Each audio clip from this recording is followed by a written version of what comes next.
Olá, bem-vindos! Bom, a nossa análise de hoje é sobre uma daquelas histórias que, quanto mais a gente cava, mais complexa ela fica. E com mais camadas, né? Exato. A gente está falando aqui de uma teia de controvérsias envolvendo o ministro do Supremo Tribunal Federal, o Dias Toffoli. E as nossas fontes são bem variadas, viu?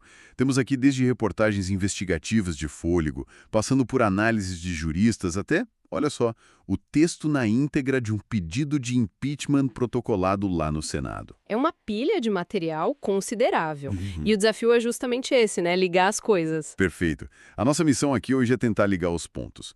Porque de um lado a gente tem a investigação de fraude num banco importante, o Banco Master. Do outro, um resort de luxo no interior do Paraná. E no centro de tudo, o ministro. Exato. E o histórico de decisões dele. A pergunta é, como é que essas coisas todas se conectam? É isso que a gente vai tentar entender. E o que me parece central ao ler todo esse material é que o chamado caso Banco Master funciona como um epicentro, sabe? Um ponto de partida. Uhum. É a partir dele que uma série de outras questões começam a surgir e elas tocam em temas muito delicados. O limite do poder de um juiz, o que configura um conflito de interesses e, no fim das contas, qual o impacto disso tudo na imagem do próprio STF. Ótimo ponto. Então vamos começar por esse epicentro. A investigação de fraude no Banco Master, com o ministro Toffoli como relator no Supremo. As fontes que a gente analisou, especialmente as mais críticas, usam uma expressão muito forte para descrever a atuação dele no caso. Escancaradamente parcial. É uma acusação pesadíssima. Muito pesado. E ela não se baseia em uma única decisão, mas numa sequência de atos que, quando você olha em conjunto, criam essa percepção. Certo, então vamos detalhar essa sequência. O primeiro ponto que chama atenção, segundo as fontes, é a forma como o caso chegou no STF. A investigação corria em outra instância, mas... Ele avocou, ele puxou para si. Exato. A justificativa era o suposto envolvimento de um deputado, mas os investigadores dizem que ele era uma figura periférica, não era o foco. Isso já causou um estranhamento, né? Já causou, é uma manobra que, embora possa ter uma justificativa técnica, é frequentemente vista com desconfiança, como uma forma de tirar um caso do seu juiz natural. E logo em seguida ele impôs um sigilo rigorosíssimo aos autos. Não era um sigilo normal. Não, as fontes descrevem que era um nível de sigilo que impedia até mesmo outros ministros da corte de acessarem o processo sem uma autorização expressa dele, o que é bastante incomum. E as coisas não pararam por aí. Uma das reportagens que a gente tem aqui revela uma viagem que o ministro fez ao Peru. Certo. A princípio, nada demais.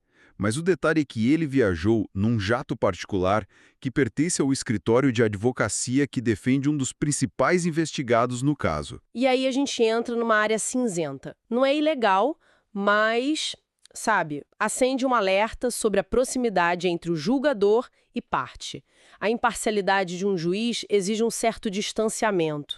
Mas a decisão que realmente fez soar todos os alarmes, que virou o centro do debate, foi outra. A tal da acareação. É aqui que a história fica realmente intrincada. Durante o recesso do judiciário, no final do ano, ele determinou um confronto direto para o dia 30 de dezembro. Uma data bem sugestiva. Pois é. De um lado, o dono do banco investigado. Do outro, Ailton de Aquino Santos, um diretor de fiscalização do Banco Central. E para a gente entender por que isso foi tão chocante para o meio jurídico e financeiro, é preciso olhar o momento e a forma. Primeiro, o momento. No apagar das luzes do ano, durante o recesso, o que por si só já sugere uma urgência que ninguém mais via. Certo. Segundo, e mais importante, a forma. Foi considerada absolutamente prematura. Como as fontes, incluindo a própria PGR, apontaram, os depoimentos formais dos envolvidos sequer tinham sido colhidos. Espera aí. Como se pode confrontar duas versões de uma história se essas versões ainda nem foram apresentadas oficialmente no processo? Exato. É como marcar um debate antes dos candidatos terem apresentado seus programas de governo. Não faz o menor sentido. Mas o ponto mais grave, institucionalmente falando, foi outro.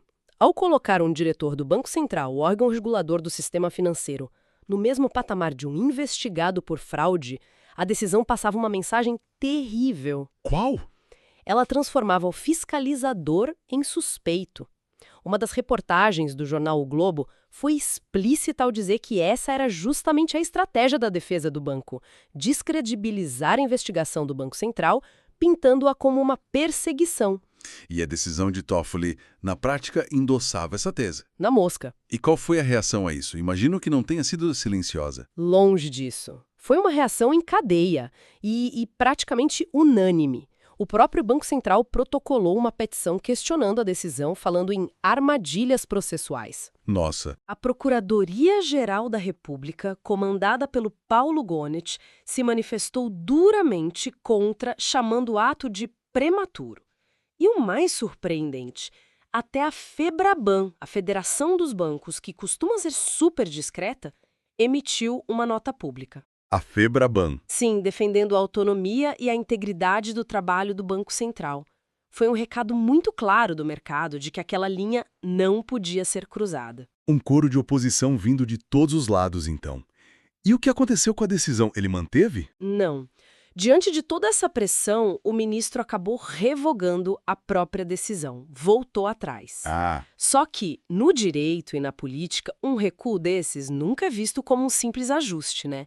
O estrago na imagem de imparcialidade já estava feito.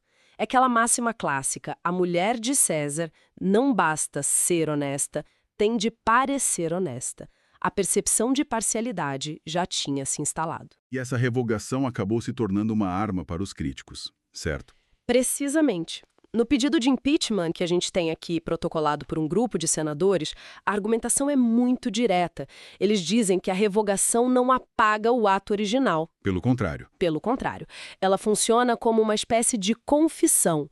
O raciocínio é simples. Se a medida era tão correta, necessária e urgente, por que foi cancelada?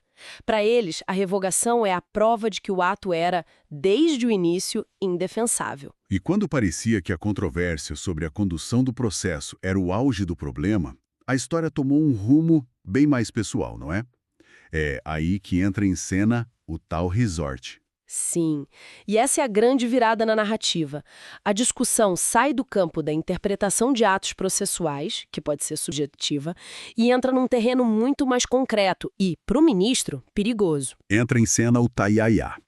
Um resort de luxo no Paraná. E a conexão não é pequena. As investigações jornalísticas que a gente leu revelaram uma teia de relações financeiras que ligam diretamente o caso do Banco Master à família do ministro. Um dos personagens centrais é um homem chamado Fabiano Zettel. Que é cunhado do dono do Banco Master. Exato. E esse mesmo Zettel, que chegou a ser preso tentando embarcar para Dubai, participou da compra de uma parte do resort que pertencia à família Toffoli. Esse já seria um elo preocupante, mas tem um ainda mais direto e documentado. Que é um fundo de investimento chamado Arlin, que faz parte da estrutura societária investigada no caso Master, fez um aporte, um investimento de 4,3 milhões de reais no resort Taiaiá. E quem são os donos do resort que recebeu essa dinheirama toda? Os sócios são os irmãos e um primo do ministro Dias Toffoli. Espera aí, ou seja, o dinheiro de uma empresa investigada foi parar diretamente no negócio da família do juiz que está relatando o caso? Exatamente. Isso muda tudo. Muda completamente o patamar da acusação. Muda. E aqui se aplica aquela ideia que a gente estava discutindo. A gente sai de um debate sobre ética e entra num debate sobre ilegalidade flagrante. Certo. O que antes era uma discussão sobre a parcialidade de uma decisão, sobre atos heterodoxos no processo, vira uma questão de impedimento legal previsto no Código de Processo Civil. A lei é claríssima. Um juiz não pode julgar uma causa em que parentes seus, até o 3º grau, tenham interesse direto. E nesse caso o interesse parece bem direto. Quando um negócio da família do relator recebe milhões de uma das partes do processo, o conflito de interesses deixa de ser uma suspeita e se torna uma realidade objetiva, material. É uma linha vermelha muito clara que foi cruzada, então. E as reportagens trazem outros detalhes que tornam a situação ainda mais incômoda, né? Tipo a relação do próprio ministro com o resort. Sim, há relatos de funcionários, citados em reportagens, que tratam o ministro como o verdadeiro dono do local. E os dados oficiais corroboram uma presença constante. Um levantamento mostrou que, desde 2022, Toffoli passou pelo menos 168 dias no resort. 168 dias? E a segurança pessoal dele durante essas estadias? Custou 548,9 mil reais aos cofres públicos. Quer dizer, o dinheiro do contribuinte foi usado para garantir a segurança do ministro numa propriedade privada que pertence à família dele e que, por sua vez, recebeu dinheiro de uma parte que ele está julgando no STF. A teia vai se fechando. Exatamente. E para somar isso, em diversas ocasiões, esses deslocamentos para o resort foram feitos em voos da Força Aérea Brasileira, a FAB. Ah, tem isso também. O que levanta todo um debate sobre o uso de recursos públicos para fins que parecem ter, no mínimo, uma natureza mista entre o público e o privado. E como se não bastasse, em janeiro deste ano, o MBL protocolou uma denúncia sobre o suposto funcionamento de um cassino clandestino dentro do resort, Um cassino com mesas de jogos e máquinas de aposta. é um acúmulo de fatos muito contundente. E essa soma toda que serve de base para as ações mais recentes contra ele. Sim, a notícia crime do Partido Novo e principalmente o pedido de impeachment.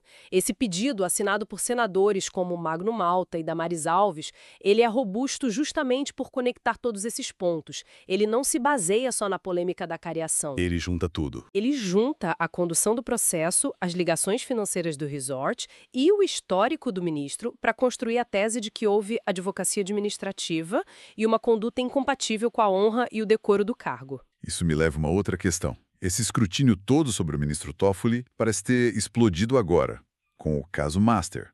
Mas ao ler as fontes, fica claro que ele já esteve no centro de outras grandes polêmicas. Isso não é um fato isolado, é? De forma alguma. E para entender a intensidade da reação atual, é crucial olhar para esse histórico. Os críticos do ministro não veem o caso Master como um raio em céu azul, mas como a culminação de um padrão. Certo. Por exemplo, as reportagens do The Intercept Brasil de 2019, da Vaza Jato, já mostravam que em 2016, os procuradores da Lava Jato, liderados pelo Deltan Dallagnol, já estavam tentando investigar sigilosamente as finanças do ministro e da esposa dele. Já havia uma desconfiança ali. E essa desconfiança da Lava Jato se conecta, na visão dos críticos, a decisões posteriores dele que foram vistas como um ataque à própria operação, certo?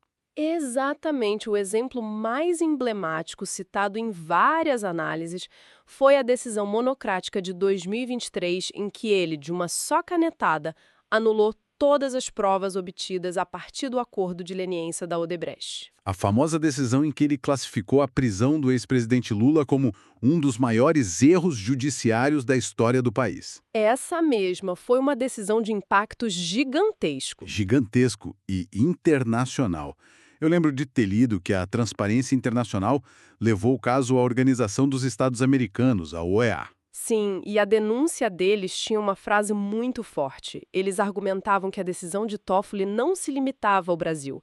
Ela beneficiava réus investigados em diversos países da América Latina, onde o esquema da Odebrecht também atuou. E qual era a frase? Se o Brasil primeiro exportou corrupção, agora exporta impunidade. É uma acusação de que uma decisão individual de um ministro brasileiro estava desmontando esforços anticorrupção em todo o continente. E além da Lava Jato, tem outro episódio que sempre volta à tona quando se fala de Toffoli. O inquérito das fake news. Sem dúvida. Esse inquérito, aberto em 2019, quando ele era presidente do STF, já nasceu controverso. Ele foi instaurado de ofício, ou seja, por iniciativa do próprio tribunal, sem uma provocação do Ministério Público. O que é incomum. Muito. Juristas de peso questionaram a legalidade disso desde o primeiro dia, argumentando que o STF estava assumindo os papéis de vítima, investigador e julgador ao mesmo tempo. E um dos primeiros atos desse inquérito, se não me engano, teve o próprio ministro Toffoli como pivô. Exatamente. Um dos primeiros e mais polêmicos atos do inquérito, já com a relatoria do ministro Alexandre de Moraes, foi ordenar a censura de uma reportagem da revista Cruzoé. O amigo do meu pai. Essa mesma. E com base em documentos da Lava Jato, a matéria ligava o nome de Dias Toffoli ao da Odebrecht. A ironia era imensa.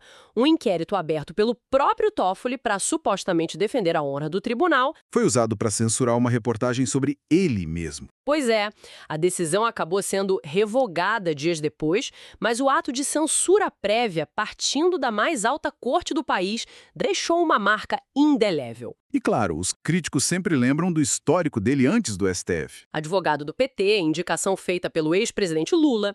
Sim, esse pano de fundo político é um elemento permanentemente presente na forma como suas decisões são recebidas e interpretadas. Ok, vamos tentar amarrar tudo isso.